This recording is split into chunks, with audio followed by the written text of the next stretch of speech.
Hello दोस्तों। तो आज हम बात करने वाले हैं Breathe Into the Shadows web series के बारे में।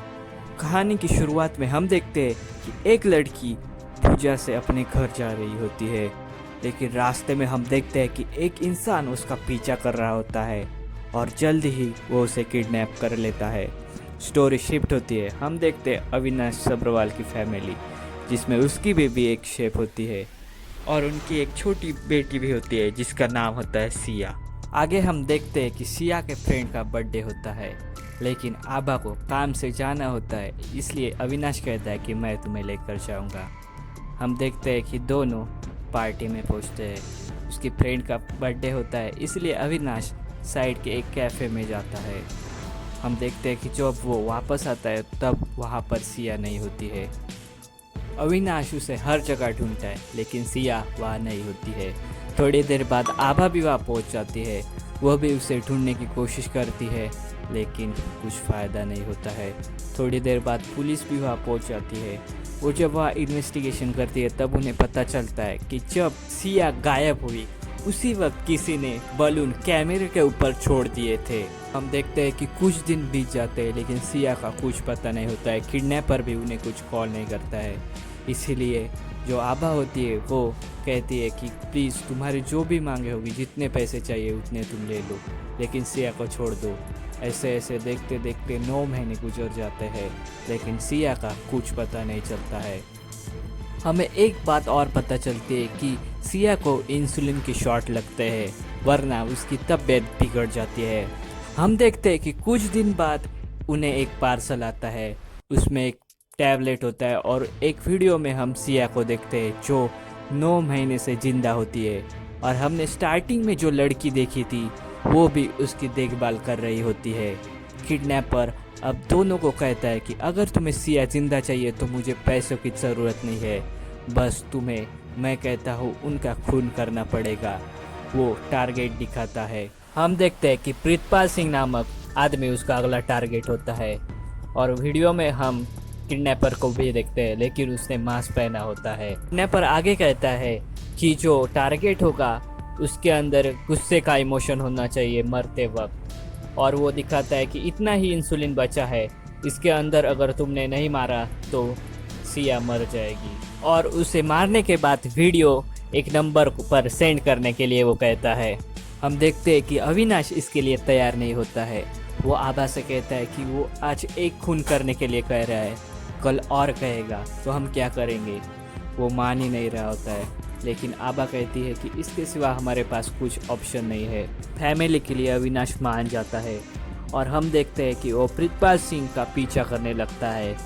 उसकी पूरी जानकारी वो रखने लगता है, वो कहाँ जाता है, कहाँ काम करता है। अविनाश को ये पता चलता है कि प्रीतपाल सिंह गंदगी से एलर्जी है। जब वो कचरा देखता है उसे बहुत गुस्सा आता है। हम देखते हैं कि वो पैसे भी धो कर लेता है। इस बात का अविनाश फ़ायदा उठाता है। वो बार बार प्रीतपाल के घर के सामने कचरा डालता है।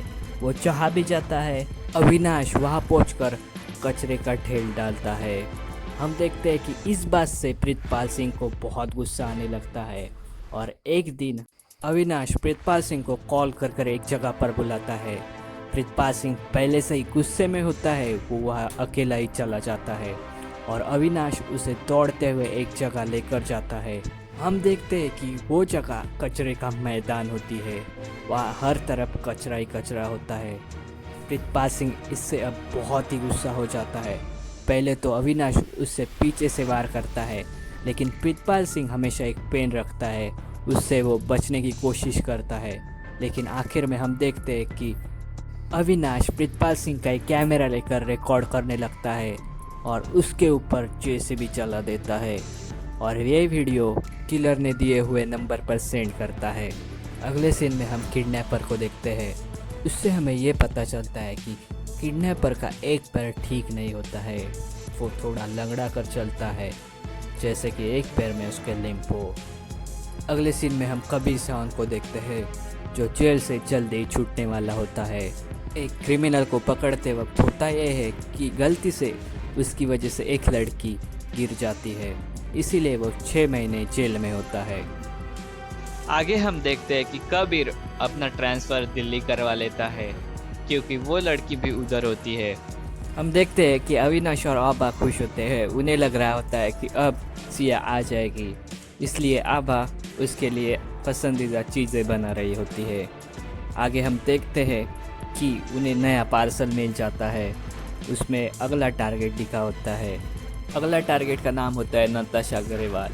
किलर आगे ये बताता है कि ये लड़की मरते वक्त उसके अंदर लस्ट यानी हवस होनी चाहिए। आगे हम देखते हैं कि आभा और अविनाश नाराज़ हो जाते हैं। उनके पास अब कोई ऑप्शन ही नहीं होता है। वो अब पुलिस के पास भी नहीं जा सकते। अविनाश ना चाहते हुए भी नताशा की इन्फॉर्मेशन निकालने लगता है।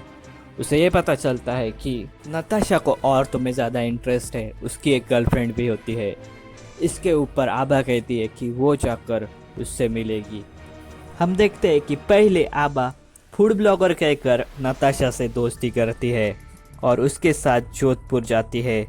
प्लान के हिसाब से अविनाश दूसरी गाड़ी से उनका पीछा करेगा और सुनसान जगह पर नताशा को मार देगा। हम देखते हैं कि पहले आभा और नताशा एक होटल में रुके। उधर आभा ने नताशा से कुछ ऐसी बातें की जिससे नताशा की फीलिंग जाग उठी।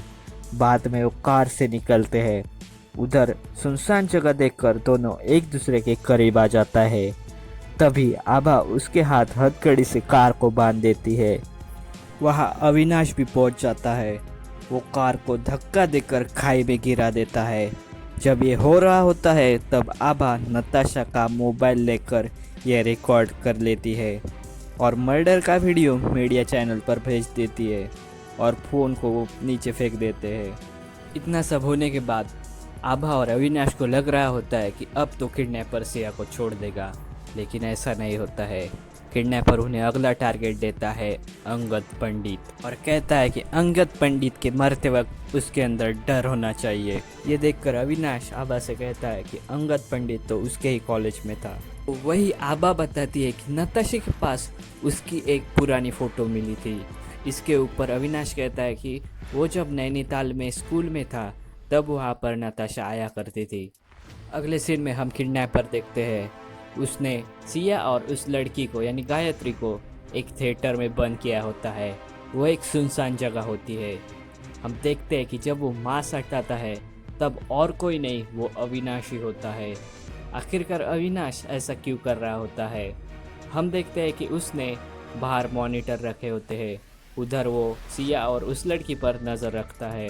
लेकिन अविनाश ही अपनी बेटी को किडनैप कर कर क्यों रखेगा और इन लोगों को इमोशन के साथ क्यों मार रहा है? इन सारी बातों का राज उसके पास में छुपा है। हम देखते हैं कि अविनाश जब छोटा था तब वो बहुत डरा डरा सा रहता था। उसके पापा, उसकी माँ और उसे बहुत मारते थे। हम देखते हैं कि अविनाश अपने माँ से बहुत प्यार करता था। एक दिन अविनाश की फैमिली बस से ट्रैवल कर रही होती है, लेकिन उनका एक्सीडेंट हो जाता है और हम देखते हैं कि अविनाश की माँ और पिता इसमें मर जाते हैं। जब अविनाश वहाँ से उठता है तब उसकी दूसरी साइड जो उसके दिमाग में छिपी बैठी होती है वो बाहर निकलती है और जब उसके अपने आसपास देखा उसे ही उसने एडॉप्ट कर लिया। जैसे कि उसके पैर को चोट लगी थी, इसीलिए वो लंगड़ा कर चलने लगा। सामने ही एक होटल था जिसका नाम जे से शुरू होता था, इसीलिए उसने अपने आप को ही जे समझ लिया। हुआ ये जब अविनाश ने अपने माँ और पिता को मरते हुए देखा, जिसके बाद अविनाश के अंदर और एक इंसान का निवास हो गया। इसे साइकोलॉजी के टर्म में मल्टीपल पर्सनालिटी डिसऑर्डर कहते हैं। जब अविनाश को कोई डराता है, धमकाता है, मतलब उसके इमोशन हद से ज़्यादा हो जाते हैं, तब जे उनसे बदला लेता है। लेकिन जे का वजूद अविनाश को पता नहीं है। उसके चाचा ने उसे एक स्कूल में दाखिला कराया और उसकी सारी जिम्मेदारी वहाँ के प्रिंसिपल लेने लगे। हम देखते हैं कि प्रिंसिपल कृष्णमूर्ति को अविनाश के अजीब बिहेवियर का पता चल जाता है, इसीलिए वो उसे साइकेट्रिस्ट के पास लेकर जाते हैं। साइकेट्रिस्ट से कृष्णमूर्ति को जे और अविनाश के बारे में पता चलता है। साइकेट्रिस्ट प्रिंसिपल से कहते हैं कि अविनाश को पता नहीं चलना चाहिए कि उसके अंदर और भी कोई है, वरना उसकी दिमागी हालत बिगड़ सकती है। कृष्णमूर्ति भी हमेशा जे से बातें करते रहे। वो जे से कहते थे कि हमेशा अविनाश को प्रोटेक्ट करना। हम देखते हैं कि जय कृष्णमूर्ति को अपने पा मारने लगता है। हम देखते हैं कि जय को लगने लगता है कि उससे भी कोई प्यार करता है। जय ने रावण के कैरेक्टर से सीखा कि रावण के 10 सिर है और हर इमोशन जैसे क्रोध, वासना, घमंड, डर, वासना, हर एक इमोशन के लिए रावण का एक सर था। ये इमोशन इंसान को कमज़ोर करते हैं, ऐसा जय का मानना था। लेकिन जब कृष्णमूर्ति बीमार हुए और वो मरने वाले थे, तब उन्होंने कहा अब तुम्हें अविनाश को छोड़कर जाना चाहिए। इस पर जय को गुस्सा आया। उसे पता चला कि अविनाश के लिए ही वो उससे अच्छी बातें करते थे। इस पर जय ने कहा कि मैं अविनाश को कभी नहीं छोड़ूंगा, बल्कि उसे इन इमोशन से लड़ना सिखाऊंगा। ऐसा कहकर उसने कृष्णमूर्ति की ऑक्सीजन पाइप को हटा दिया और वो मर गए। आगे हम देखते हैं अविनाश नैनीताल में जब स्कूल में था, तब वो अपने पपी के साथ खेल रहा था। वहाँ से प्रीतपाल सिंह गुस्से से गाड़ी लेकर जा रहे थे। उन्हें इतना भी ध्यान नहीं था कि उनके गाड़ी के नीचे पपी आ गया और उनके गुस्से से वजह से अविनाश का पपी मर जाता है। यही वजह थी जय ने अविनाश की बेटी सिया को किडनैप किया और उसने प्रीतपाल को मरवाया, वो भी उसके इमोशन के साथ। नताशा को इसलिए मारा क्योंकि हमने देखा होगा कि आभा को एक फ़ोटो मिलती है जिसमें अविनाश और नताशा होते हैं। हम देखते हैं कि पास्ट में नताशा नैनीताल जाती थी, वहाँ पर वो अविनाश से मिलती थी। एक दिन होता यह है कि नताशा अविनाश को किस करने वाली होती है, लेकिन एक टीचर अविनाश के हॉस्टल पर उन्हें पकड़ लेते हैं। हम देखते हैं कि उस वक्त नताशा सारा इल्ज़ाम अविनाश पर डाल देती है। इसीलिए जय ने अविनाश के हाथों हवस की वजह से नताशा को मार दिया। और अंगद का नाम जय ने इसलिए दिया क्योंकि हम देखते हैं कि अंगद और अविनाश एक ही कॉलेज में थे। देखते हैं कि अंगद डर रहा था कि उसका रिजल्ट पास नहीं आएगा, इसीलिए वो स्टाफ रूम को चला देता है। इसमें अविनाश का बेस्ट फ्रेंड मर जाता है। इसीलिए प्रेजेंट डे में जय ने अविनाश को अंगद को मारने के लिए कहा है, उसके डर से। हम देखते हैं कि ये केस अब कबीर को सौंपा गया है। इसमें आकर अविनाश भी उनकी मदद करता है ताकि वो सारा इल्ज़ाम किडनैपर पर डाल सके। हम देखते हैं कि अविनाश कबीर और उसके टीम को बताता है कि इन सारे विक्टिम के बीच एक बात कॉमन है, वो ये कि ये सारे विक्टिम उनके इमोशन की वजह से मर रहे हैं। आगे हम देखते हैं कि अविनाश अंगद की इंफॉर्मेशन निकालता है। उसे पता चलता है कि अंगद को अंधेरे से डर लगता है, इसीलिए अविनाश उसके घर में जाता है और वो घर में सारे स्विच के वायर्स काट देता है। और जब अंगद घर में आता है तब उसे वो डरा डरा कर मारता है और ये वीडियो वो सोशल मीडिया पर सेंड कर देता है। आगे हम देखते हैं कि कबीर को अविनाश पर डाउट आने लगता है, इसीलिए वो उसकी सारी इन्फॉर्मेशन निकालता है। उसे पता चलता है कि सारे विक्टिम का कनेक्शन नैनीताल से था, इसीलिए कबीर वहाँ जाता है।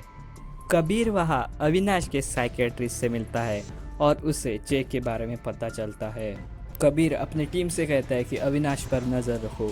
तो हम देखते हैं कि उसी रात आभा को अविनाश पर डाउट आने लगता है, इसीलिए एक रात वो उसका पीछा करती है और उसे पता चलता है कि सिया को उधर किडनैप कर रखा है। वो जय को बेहोश करती है और सिया और गायत्री को लेकर भागने लगती है। तभी हम देखते हैं कि वहाँ कबीर और उसकी टीम भी पहुँच जाती है, लेकिन फिर से जय सिया को अपने कब्जे में ले लेता है। हम देखते हैं कि कबीर को पता होता है कि अविनाश की दिमागी हालत ठीक नहीं है, इसीलिए वो जय से अविनाश कहकर बात करता है। और हम देखते हैं कि अविनाश मतलब जो जय होता है वो सो जाता है और अविनाश सिया को छोड़ देता है।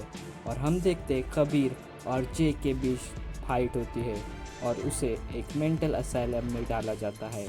और आखिर में कबीर सिया की वजह से कोर्ट में आभा के बारे में कुछ नहीं कहता है और आभा छूट जाती है। तो वही हम 3 साल बाद देखते हैं अविनाश कह रहा होता है कि डॉक्टर का कहना है कि 1 साल से जय नहीं आया है उसके अंदर, लेकिन आभा रिस्क लेने के लिए तैयार नहीं होती है।